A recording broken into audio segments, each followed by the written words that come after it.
Hey guys, today I want to talk about something that I think everyone thought about as a child, or at least once in their lifetime. You defo have, or I think I'm weird. Call it magic, psychic abilities, or advanced scientific technology, I think we all wanted these as a kid. Invisibility to sneak into the female, to do some good in the world. X-rays to see through clothing, to spot trouble.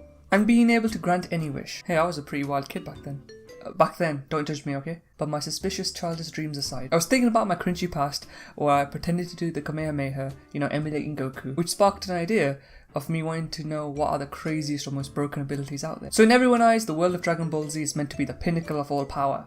But guys, raw power isn't everything. So everyone's abilities that we list here will either be formidable foes against Goku, or they'll just have a really fucking cool ability. Or just so broken that it's stupid. I'm not going for the BS character that's overpowered in his own universe, like Naruto, who's obviously really powerful in his own universe, but would he be able to compete with someone in Dragon Ball Z? I'm not trying to start any fights. Pitting two characters from two different universes is kind of silly of itself. This is just an abilities pissing contest. I'm talking too much. Let me just show you all these abilities and then you can come up with your own conclusions, if they could take on your beloved shonen characters or not. And there'll probably be some good mumbo jumbo discussion in the comments. I feel each of these are equally as broken, so they'll be going in no particular order. And some abilities go hand in hand with the characters, so I'll list the characters sometime. Anyway, let's get the most popular one out of the way, the Death Note from Death Note. If you write any person's name within the Death Note, as well as having the image of the person in your mind, he'll die. You can specify how he dies, or the default is he just has a heart attack. Yeah, pretty damn OP. Evil world-class genius is not included. The Geass from Code Geass. Or is it Geass? Everyone should admit that mind control is a pretty overpowered ability in itself. You could get free meals out of any restaurant by just brainwashing the person at the checkout. Dude, I'd be living on McDonald's. The Geass, or more specifically the main character's Geass, his name is Lelouch, allows him to control any person just through eye contact, but only once. But once is enough, to be fair. Careful not to say kill yourself out of rage. Euclidwood Hellscythe, I hope I said that right, from Korewa Zombie Desuka. This cute lolly seems to be just a normal little girl who cares for her senpai, but don't let the cuteness fool you. She is so powerful that she can't even utter a word. Actually, that doesn't sound so impressive, it just sounds like she can't talk. She's not mute, guys, but if she does speak, unfortunate accidents will occur, such as world-destroying enemies from hell coming to Earth. And if that doesn't sound impressive or daunting enough, just by her saying die will kill you. Yeah, she's so overpowered that her words can warp reality. Didn't know necromancers could do that. The saying words are just words gets thrown out the window here. Cronus from the series Saint Seiya. I'm not familiar with this series, but after some research I found a character called Cronus. Now, if you know Greek myth, Cronus is the father of Zeus, Poseidon, and Hades. And in Saint Seiya, with some obvious anime changes, he seems to be just as superior. Can't be asked to list his abilities, so here you go. Just look at this. Yeah, it's quite a lengthy list. Gilgamesh from the Fate series. This guy is based off a demigod shown in actual literature. In fact, one of the first literatures in the world. You'd say it's one of the oldest poems ever to be written or recorded. Yeah, it's pretty interesting. Just look him up. But before explaining his anime counterpart, let me talk about the series itself first. In Fate, there are tournaments where there are 7 masters who each have 1 servant each. Each servant has a noble phantasm that relates to their history, because each servant is someone through history, like King Arthur has the weapon Excalibur. And each of these weapons have incredible skills, like one of them called the Gaibolg, I think that's how it's called.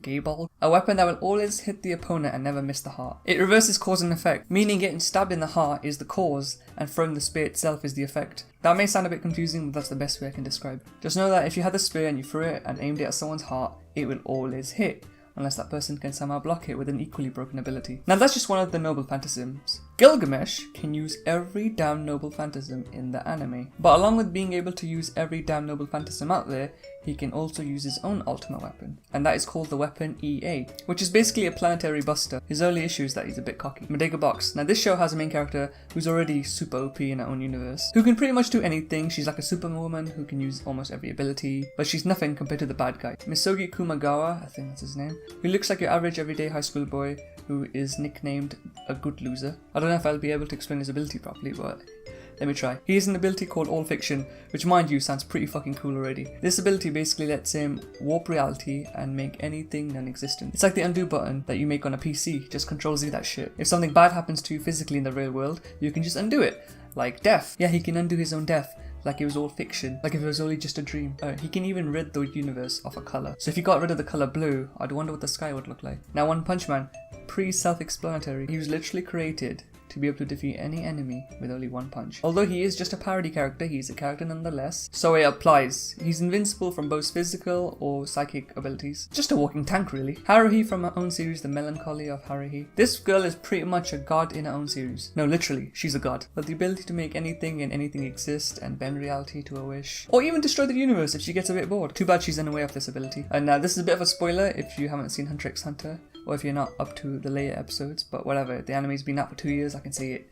Now there's a character called Aluka who can grant any wish, with some pretty heavy consequences that go behind it, unless you're you're his beloved older brother. And last of all, we have possibly the most overpowered out of everyone else here, and he's called Lucky Man. Yep, Lucky Man, a not so astounding superhero, and I think a lot of people probably don't know about this guy. I didn't either, I had to research this. Now I don't know if you could actually call this an ability because it's pretty absurd, but he's basically the luckiest thing in existence. He could easily win the lottery, and if any other person on this list tried to kill him, it will always backfire. Unless it's Cloudy, because he receives his luck from the stars for some reason. Don't underestimate luck, kids. It could decide your future. List me some dank overpowered characters if you know any. I do love me some overpowered characters. Like if you liked it, subscribe if you want it, and see ya. I know this doesn't count as an anime, so that's why I wanted to leave it till the end of the video. There's another overpowered ability that also kind of inspired this video, but it's from a light novel called Konjiki no Wordmaster. His power is basically anything that he writes, like on air or on paper, to become reality. So for example, if he wrote the word fly on himself, he'll be able to fly. If he wrote cure on an incredibly sickly person, that person will be cured. If he wrote the word large on a girl's chest, you get my point.